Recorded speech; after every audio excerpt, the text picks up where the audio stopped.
Good morning, everybody. This is Jean Grunert, the president of Seven Oaks Consulting, and welcome to our Monday Marketing Motivation. Each Monday, I come to you with a brief lesson on marketing, a short key takeaway, and a quick to-do for your business. My background and my focus is on content marketing and copywriting, so I will teach you from that lens. There are other marketing disciplines and other people will teach you a little differently, but I hope that these videos bring you some value and that you can apply the lessons that I give you to your business for your success. So, what are we talking about today on this wonderful day? We are going to talk today a little bit about brand voice and tone. Now, for more on this topic, visit sevenoaksconsulting.com. Go to our resources, look for our blog. I know that's 3 steps. I'm sorry about that, but it's the best way I can do for you. And we do have a very long article that goes in great depth about brand voice and tone. Many people think a brand is synonymous with their logo, their font, and their corporate colors. That is part of what becomes a brand, but voice and tone is more about how you sound, your voice, and the tone that you take with other people. Are you warm? Are you friendly? Are you teaching? Are you highfalutin? Are you low class? Are you casual? What is the tone that you take with your customers? A brand itself is a basket of characteristics that focuses on the experience that one has between a customer and a company. The brand is that gap in between what happens when somebody interacts with a company.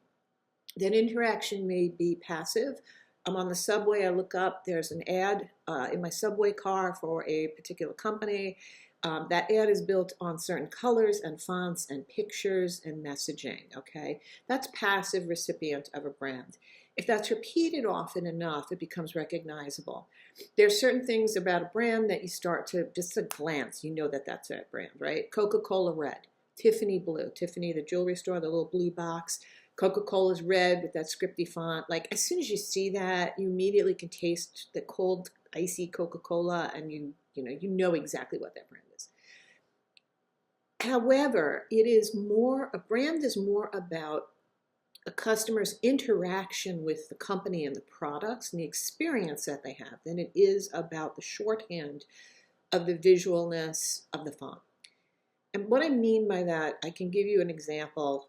This came up last week where I was talking with a gentleman about his company, and he was reaching for words to describe his brands, and he just blurted out, he said, "We're the Apple of XYZ industry." I immediately knew what he meant. Now, he backpedaled and tried to explain it. I said, no, I got you. Because Apple has built an extraordinary brand. It is built around user experience and on making products better for the end customer. His industry, his company does the exact same thing. And I immediately saw that. I knew it immediately, and I had said it earlier in our conversation. I said, you guys are all about the end customer, sometimes to the point of not even making a profit on what you're building. And he said, yeah, we change lives by our products. We're the Apple of XYZ industry. My point there is that, yes, Apple has a recognizable logo. It has a recognizable appearance to its computers. The interface is very recognizable. And if you're in the Apple ecosystem, you know the Apple product when you see them. All of that speaks to the visualness, of a brand. But what's most important is the user experience. People love Apple and its ecosystem because the products give them an exceptional user experience. If you're a graphic designer, you have tools on the Apple. You have a visual display that far surpasses a PC. If you love music, if you produce music, if you listen to music, again, the experience on your Apple device is going to far surpass anything else. And video. I use my Apple computer to build this video and to do other video things because my PC doesn't have great tools for that. Apple came with it. It's all about the user experience. That's the brand that they built.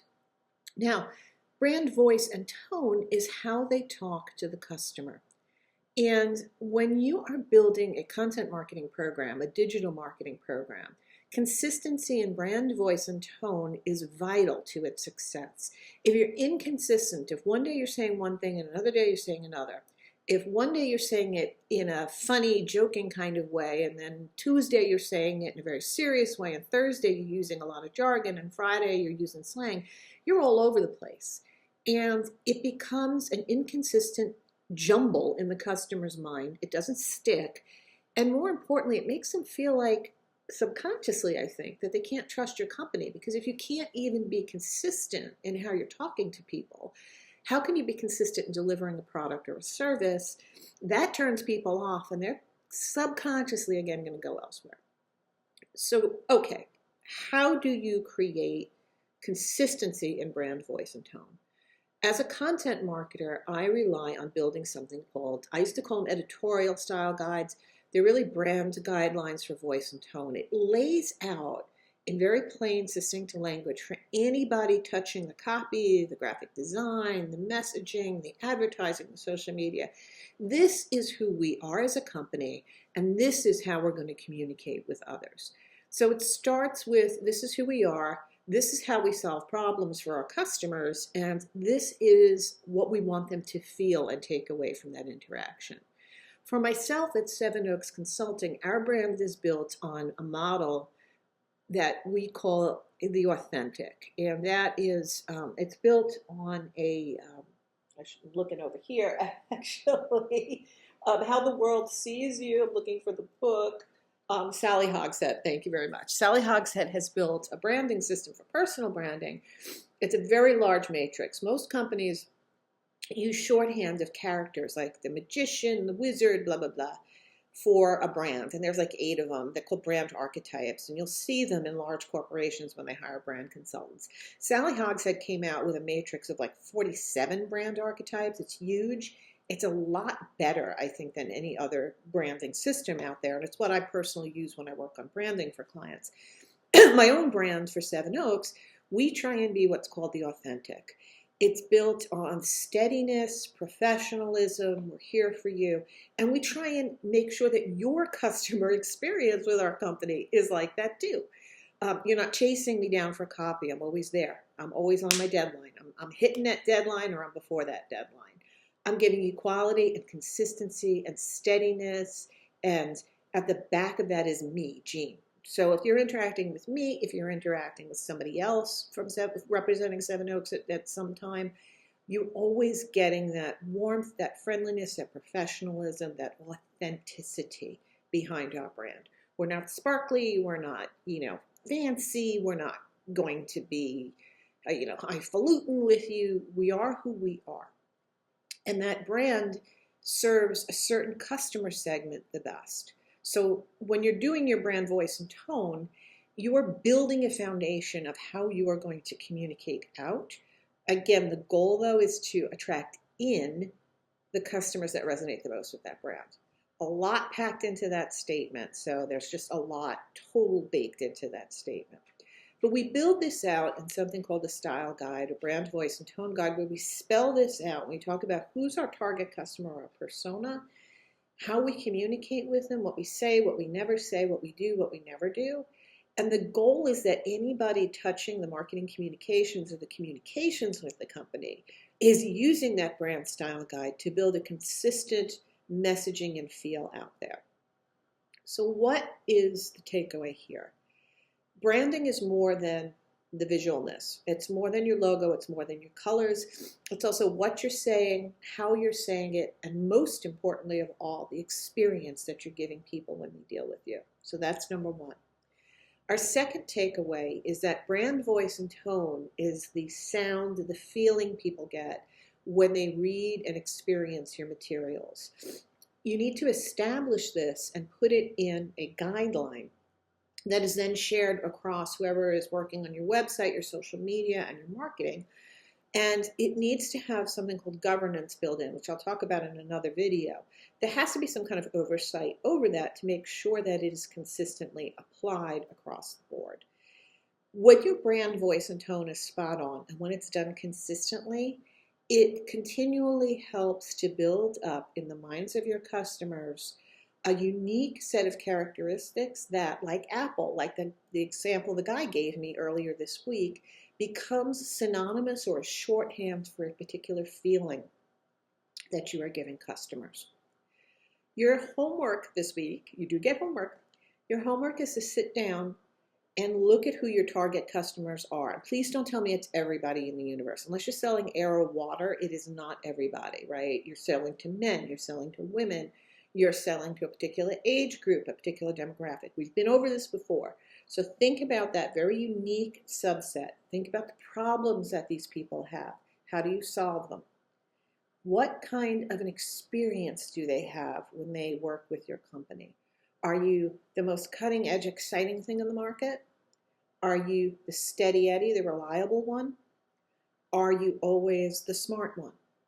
Are you the hip and modern one? I don't care. Each of those things may be 100% correct. They may be great for your brand. My point is, I want you to start thinking about this, brainstorming it, write it down. And then in the future, you can use that to build your brand voice and tone. That your homework is to think about that, to start thinking about how you want to appear. What is the thing that you want your customers to experience, and how will that be reflected in your marketing materials? Again, if you're the cutting edge innovator, you'll speak about your products and services and work in a very different way than the authentic, than the professional, than the warm, cozy, reliable one. You know people that fit into these different characteristics. Everybody's got a broad circle of friends, and you've got somebody that's always on the cutting edge of trends, maybe. Somebody who you think is like always the reliable one. You know what I'm talking about. Think about the characteristics of those people, and then think about it in terms of a brand, in terms of your company. And you'll find maybe that people do kind of fall into a specific category or bucket. I don't know. But I want you to brainstorm this out. Take some notes, pull out your notebook, pull out your favorite file on your computer. I don't care how you do it, but do it. Start thinking about how you're going to communicate to other people. In the future, we'll talk about style guides, how to build them, and we'll talk about governance, which is how to make sure things are followed. My name is Jean Grunnert. I'm the president of Seven Oaks Consulting. I'm a copywriter and content marketing strategist with 20 years of experience in content marketing and over 30 years of experience as a professional copywriter and writer. My work has appeared in everything under the sun. I have extensive bylines, several books published, and I run Seven Oaks Consulting, where we provide expert content marketing strategy and services, usually for technology companies, but also for regulated industries. Thanks for watching. Love you guys. I hope you come back next week. Take care. Bye-bye.